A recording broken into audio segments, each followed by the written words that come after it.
Eu não posso nem dizer que amor é um mandamento.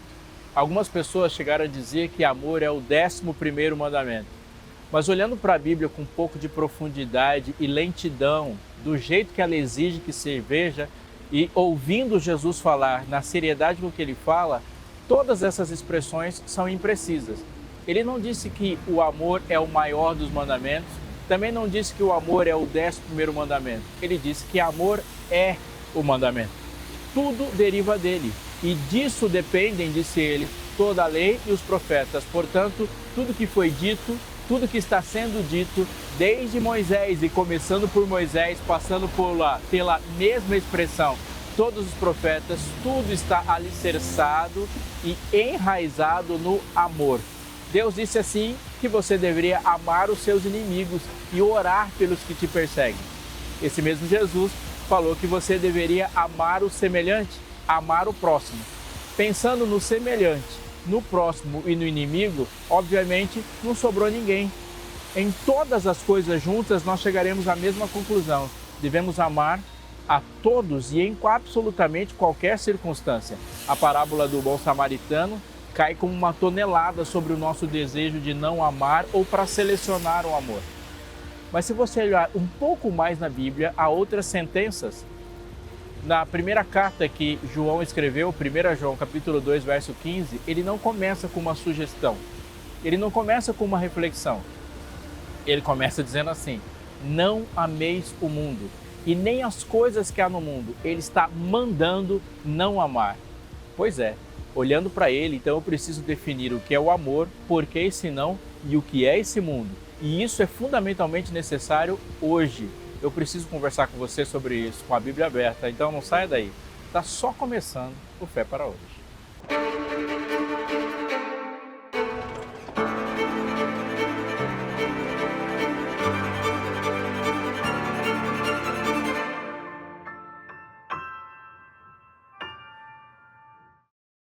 Na era da informação, há muita coisa para saber e muita coisa para não saber nesse dilúvio de coisas que vão chegando nos nossos olhos, nossos ouvidos. É muita informação chegando sem parar. É verdade que tem algumas que a gente precisa ter assim que sai de casa, ou até para ficar em casa. E algumas dá para passar um bom tempo da vida, que se você não souber, eu não souber, dá para continuar de boa com isso. Mas nesse pêndulo, o que saber, o que não saber, a gente precisa então de verdade lidar com informações que são vitais para a gente. A Bíblia não traz nenhuma, absolutamente nenhuma informação que seja desnecessária. Tudo ali é fundamentalmente necessário, mas a maior de todas, ela traz a informação de que há uma perdição para ser evitada e uma salvação para ser ganha, recebida. A Novo Tempo lançou esse guia de estudos aqui, esse manual de estudos, A Cura do Pecado. É com alegria que eu digo para você guia de estudos, porque ele exerce exatamente essa função.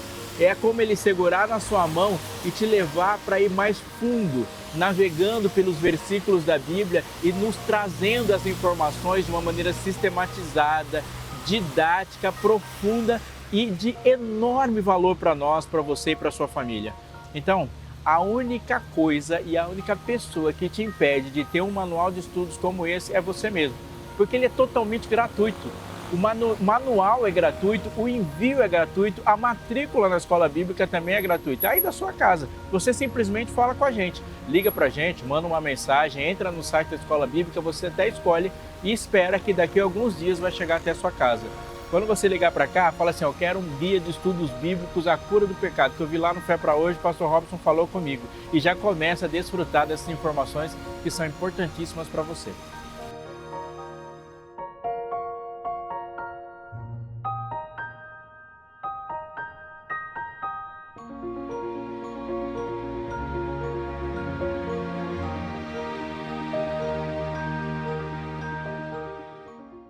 Não amem o mundo, nem as coisas que há no mundo. Se alguém amar o mundo, o amor do Pai não está nele.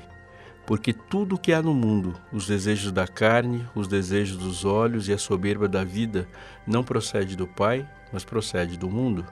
Ora, o mundo passa, bem como os seus desejos, mas aquele que faz a vontade de Deus permanece para sempre. Se nós pegarmos os textos que nos mandam amar, eles são grandes, concisos precisos e contundentes o suficiente para demolir esse texto se nós olharmos para ele apenas superficialmente. Para cada um desse aqui que diz não amem o mundo, só de cor a gente consegue citar muitos outros. Por exemplo, porque Deus amou o mundo de tal maneira que deu seu Filho unigênito para que todo aquele que nele crê não pereça, mas tenha vida eterna. Ele manda amar. Ele fala, nisso saberão que sois meus discípulos se vos amarem uns aos outros. Amem os vossos inimigos e orem por aqueles que vos perseguem.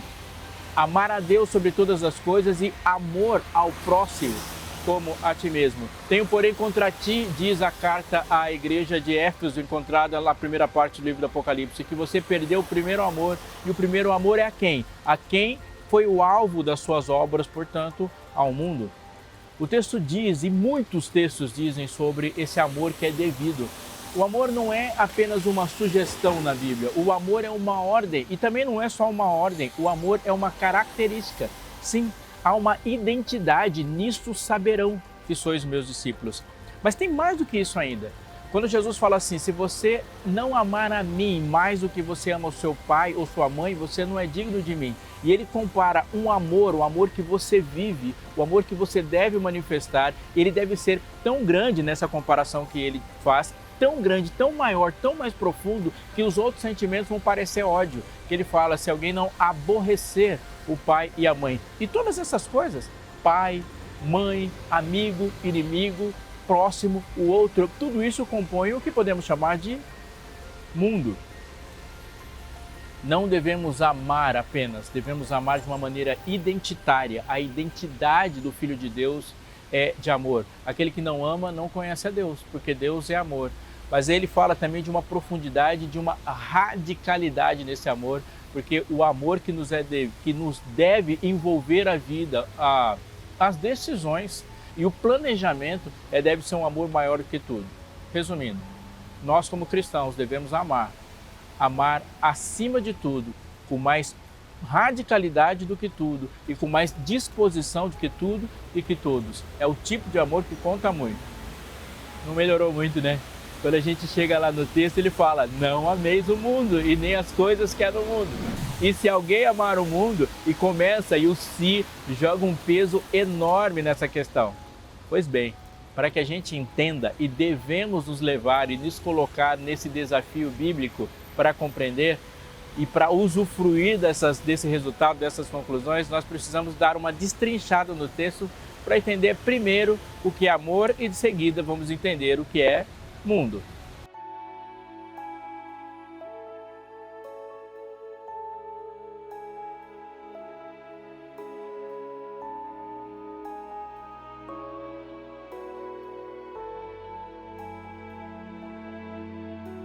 Numa das conversas mais importantes da Bíblia, o mestre da lei se aproxima de Jesus conversando sobre o grande mandamento.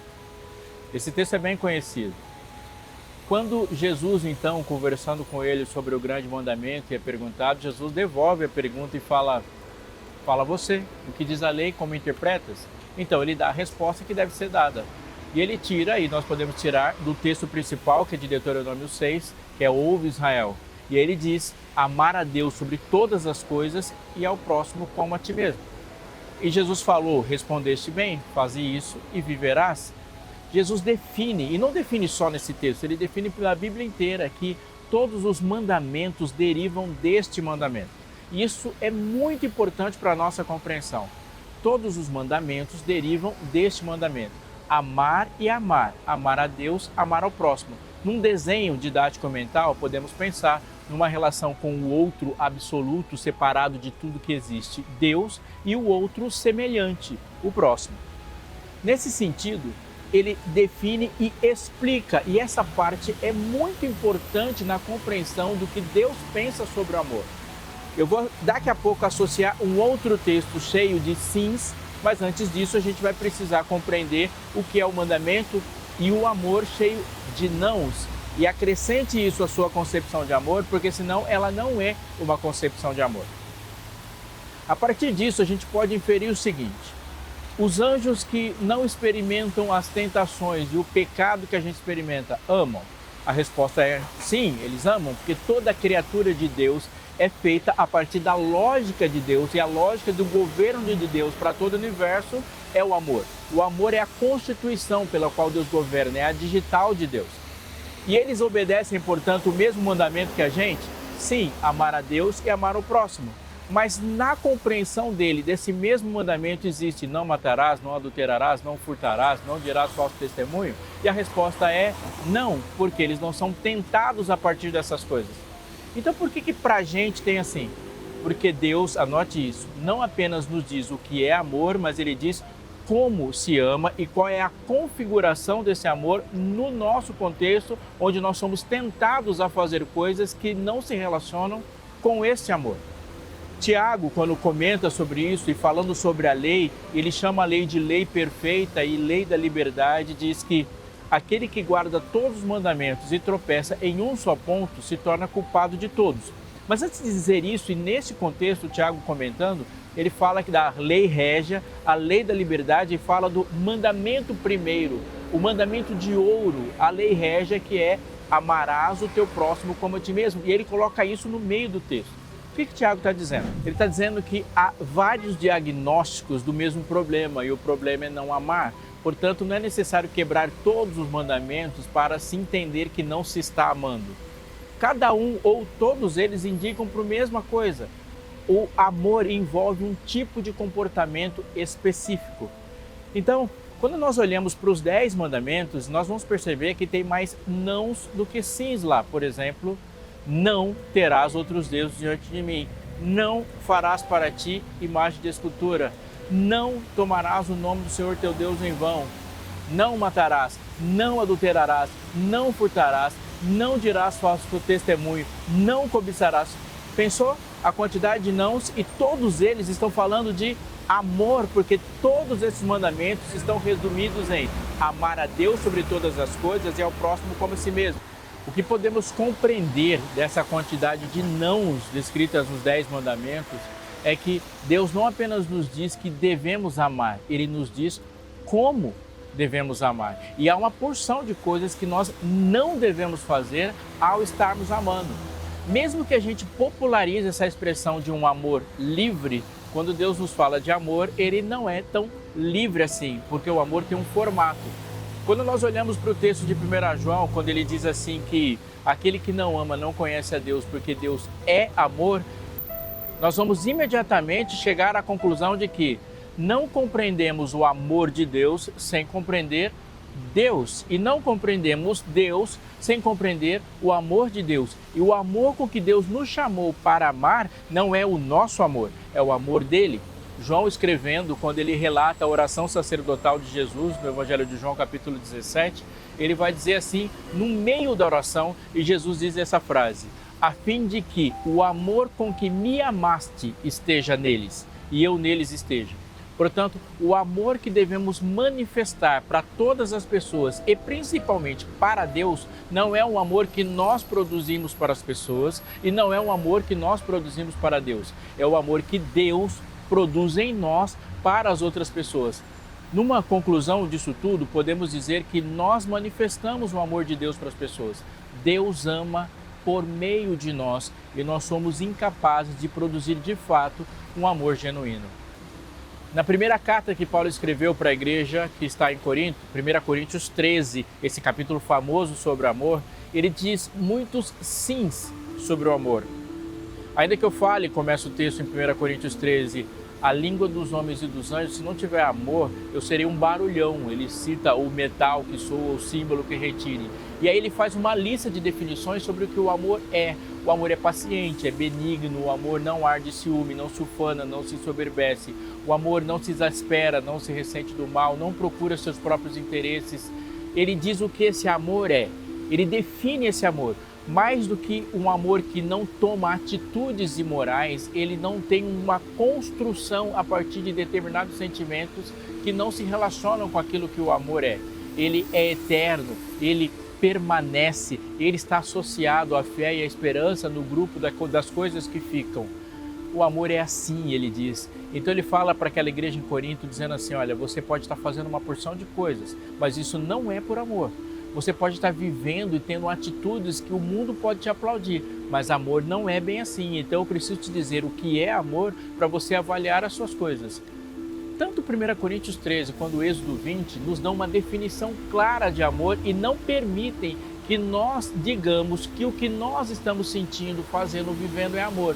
Ou seja, ele diz assim: avalie o seu sentimento por aquilo que Deus disse. Avalie a sua atitude pela atitude de Deus. Deus não ama de qualquer jeito. Deus ama a partir da sua santidade, a partir da sua justiça, da sua misericórdia e da sua perfeição. E não nos autorizou a amar de qualquer jeito. Mas a gente pode definir um amor, seja lá qual ele for, a partir de um ponto fundamental de todos os amores. Ele é um forte desejo, uma forte afeição, um sentimento que coloca o outro, aquilo que é amado, como um alvo de profunda atenção, de desejo, assim por diante. Existe um amor genuíno, existe um amor falso, mas de qualquer forma, tanto o genuíno como o falso, ele parte de uma profunda admiração e afeição e um serviço àquilo que é o objeto amado.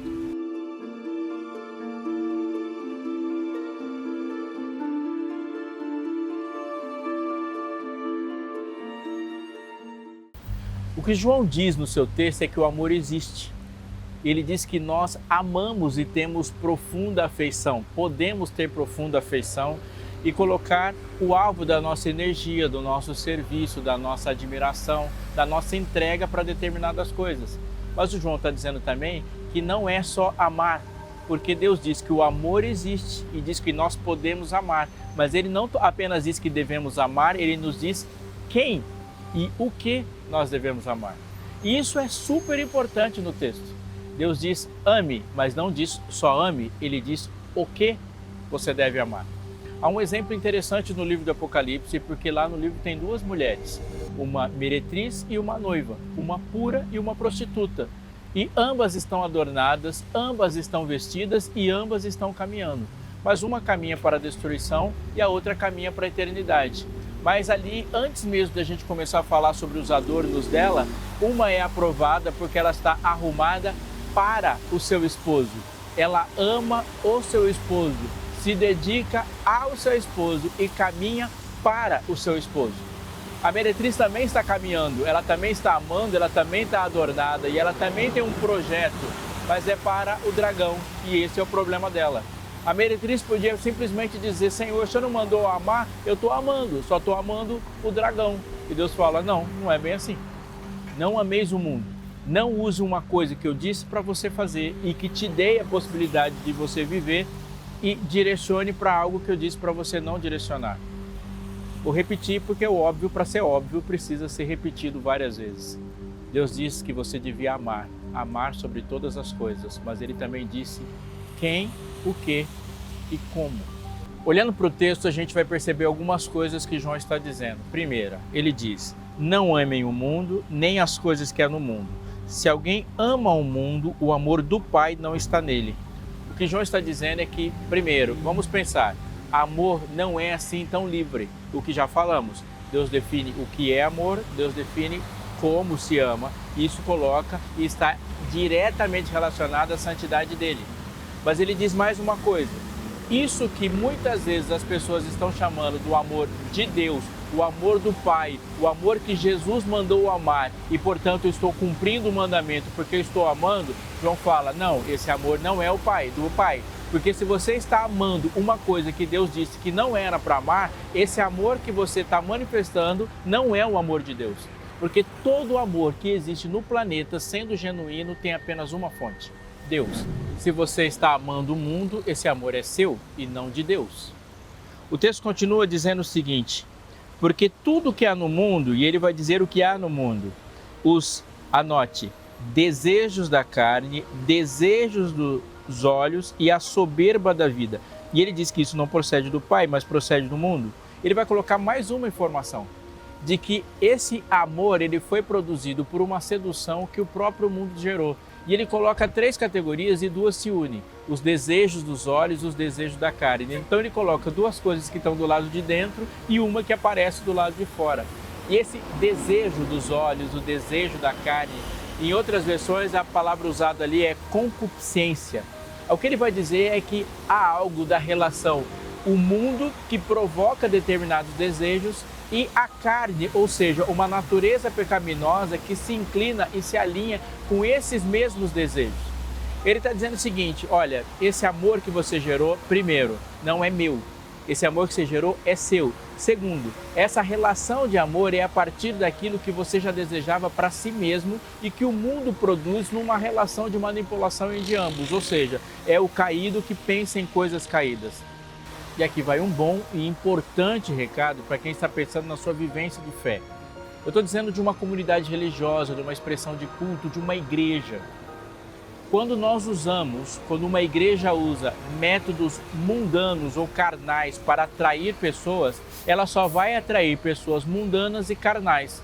E o resultado disso é que ela vai ter que usar métodos mais mundanos e mais carnais ainda para conservar essas pessoas dentro da igreja. O resultado é algo que tem nome de religiosidade, nome de espiritualidade, mas ela definitivamente não tem nada a ver com a religiosidade ou espiritualidade bíblica. Ela se tornou uma igreja carnal para carnais. O texto fortemente está falando disso. Esses desejos que ele diz, essa concupiscência, os desejos dos olhos, os desejos da carne, eles são produzidos de um ser mundano para as coisas que ele contempla no mundo. É um amor pelo mundo.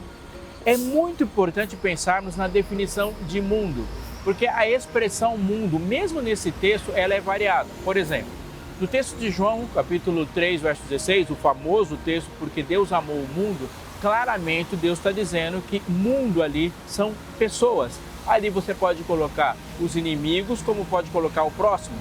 Mas ele está dizendo, ame as pessoas. E não tem nada na Bíblia proibindo-nos de amar determinadas pessoas. Quem está na categoria inimigo? Quem não está na categoria inimigo está na categoria próximo. Portanto, eu como cristão não devo amar as pessoas porque elas concordam comigo. Não devo amar as pessoas conforme o que elas pensam sobre mim ou sobre a minha fé. Eu devo amar as pessoas segundo o que Deus pensa sobre elas. E Deus disse, são por essas pessoas, é por essas pessoas que eu morri. Mas há uma outra expressão sobre mundo. O cosmo, ele está falando das coisas que compõem esse planeta. E há muitas coisas no mundo, por exemplo, há músicas, há expressões artísticas. Eu posso amar um pôr do sol, como posso amar comer uma salada de berinjela. Eu posso amar estar sentado numa praça ouvindo um bom poema. Eu posso amar conversar. Amar as coisas que são produto dessa natureza e de coisas que envolvem a nossa vida não é pecado. Eu posso amar um pôr do sol, como posso amar e ter uma afeição muito profunda por uma música, mas eu não posso adorar. Usando um exemplo, eu posso contar para você uma história e não tem nada de errado em contar uma história para você da qual eu passei. Mas as coisas começam a ficar complicadas em que, quando todas as histórias que eu conto, eu sou o herói da história. Ou seja, eu não estou contando para você uma história porque eu te amo. Eu estou contando para você uma história porque eu me amo. Eu posso amar música, mas quando eu faço da música um instrumento para o meu complexo de superioridade, aí eu não estou amando as coisas que há no mundo. Eu estou amando o sistema que se compôs no mundo, que é de glória para o homem e de aplausos e de egoísmo e uma lógica suicida que leva o mundo a ser um lugar trágico. Quando ele diz então, não ameis o mundo nem as coisas que há no mundo, o que ele está dizendo efetivamente é, não ame esse sistema de coisas, esse reino em oposição ao reino de Deus. E isso é muito importante para ser compreendido.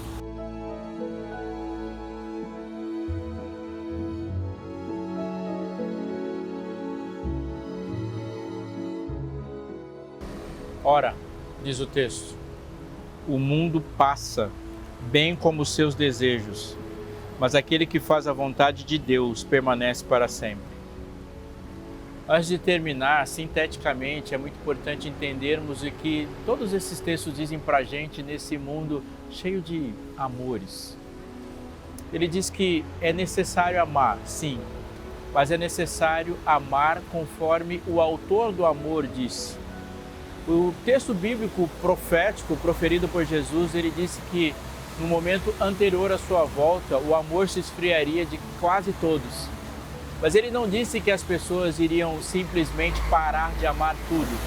Elas iriam parar de amar genuinamente e o amor esfriaria de quase todos por se multiplicar a iniquidade. Ou seja, as pessoas iriam parar de amar verdadeiramente, parar de amar a Deus, parar de amar a sua lei e ter prazer na sua vontade. Elas iriam parar de amar o bem e a virtude e começariam a amar e se apaixonar por si mesmas, amar o mal, amar o mundo. Por se multiplicar a iniquidade, o amor se esfriaria de quase todos. As pessoas começarão a se apaixonar pela sua própria voz, sua própria feição e pela sua própria moral. Isso é importante. Quando a gente olha para a lógica das redes sociais, isso é gritante para a gente hoje.